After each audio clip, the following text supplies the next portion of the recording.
भाषण लिखने की बात, तो अगर वो खुद स्वीकार कर रहे हैं कि प्रशांत जी भाषण लिखा करते थे, तो उस भाषण लिखने का परिणाम क्या हुआ वो देखिए। हालांकि हम लोग बहुत खुश नहीं है, उनको कई बार उम्मीद दे चुके हैं कि आपने क्या कर दिया, लेकिन उन्होंने कहा भाई उस समय तो ठीक ही लग रहा था तो कर दिया। तो जिसके लिए भाषण लिखा वो हमारे देश के प्रधानमंत्री हैं, तो बीजेपी के नेता को कहिए कि वो भी किसी अच्छे भाषण लिखने वाले को बुला लें अगर कोई मिलता है। बरबीघा में पार्टी की क्या भूमिका रहेगी, आपको क्या लगता है, आप क्या बदलाव करने वाले हैं? एक तो पार्टी जन जन तक पहुंच जाएगी, यह बात मैं आपको भरोसे के साथ कहूँ।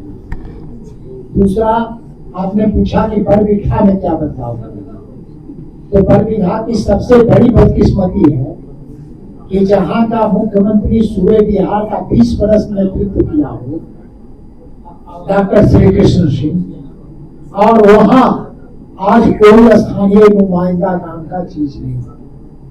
तो मेरी कोशिश होगी कि यह पार्टी बदले और बरबीघा का बेटा ही बरबीघा का प्रतिनिधि हो। कहीं से भी ये निर्णय नहीं हुआ कि शिव कुमार जी वहां से हमारे चुनाव लड़ने वाले। शिव कुमार जी ने तो कभी इच्छा भी नहीं जाहिर की। और ये पैराशूट लैंडिंग क्या होता है? कोई हम विधायक से तो लाकर किसी को नहीं लड़वाएंगे बरबीघा में।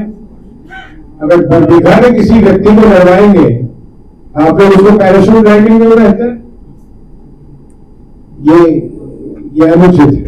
नहीं उदय जी, अभी उन्होंने कहा शिव कुमार जी ने कि हम चाहेंगे कि बरबीघा का बेटा ही बरबीघा से चुनाव लड़े, मतलब कि बरबीघा का ये सब जगह की मांग है, ये सब जगह की मांग है, बरबीघा की मांग नहीं। बाहर का उम्मीदवार आप वहां नहीं उतार सकते। ये सब जगह की मांग है, ये सिर्फ बरबीघा की मांग नहीं है। और ये बहुत हद तक उचित मांग भी है। हर विधानसभा की जो जनता है वो चाहती है कि जो उसका नुमाइंदगी करे वो निवासी हो उसी विधानसभा का। तो हर पार्टी और हम तो जरूर प्रयास करेंगे कि हम जहां भी कहीं दें वो वहीं का निवासी हो। तो इसमें तो कोई अनुचित बात नहीं है या अनुचित सोच भी नहीं है, अनुचित डिमांड भी नहीं। उदय जी, 15 दिनों का समय दिया था संजय जायसवाल ने प्रशांत किशोर को। 1 तारीख को ही ये समय दिया था। 15 दिन का वक्त कंप्लीट होने जा रहा है, खत्म होने जा रहा है। हम तो क्या आप लोगों ने नोटिस का जवाब दिया? हम तो प्रतीक्षा कर रहे हैं भाई कि वो 15 दिन खत्म हो। मैं सोचा था कि कहीं हो गया तो मैं खुशी जाहिर करता। वो 15 दिन बाद जो करना चाहते हैं तो हम उसका माकूल जवाब देंगे उनको। मीडिया हाउस इसको काट के क्या दिखा रही है तो मीडिया हाउस वाले बताएंगे। मेरे ख्याल में पूरा देश जानता है कि ये बड़े बड़े मीडिया हाउस खबर दिखाते हैं या अपने आप को बेचकर किसी का प्रचार करते हैं। बिल्कुल भी नहीं, हम किसी का वोट नहीं काट रहे और एक तरह से हम सबका वोट काट रहे हैं, तो मुसलमानों का भी काटेंगे। ऐसा हो सकता है कि हम मुसलमानों को छोड़ दें। इंडिया वाले और महागठबंधन वाले हम पे लिए लगाते रहते हैं चार्ज कि हम एक दूसरे के बी टीम है। तो मैं कंफ्यूज हो रहा हूँ कि किसके बी टीम है। मैं रोज एक बैठक होती है, पूछते हैं एक दूसरे से किसके बी टीम है।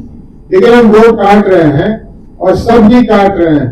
और जैसा प्रशांत जी ने बहुत पहले कहा था, मैं बहुत बार कह चुका हूँ, हम सबकी इतनी वोट काट रहे हैं कि सब बिल्कुल धाराशाही हो जाएंगे। पिछड़ा और दलित का चेहरा जो है अभी तक नहीं आया इस पार्टी में, आगे क्या आपकी योजना है?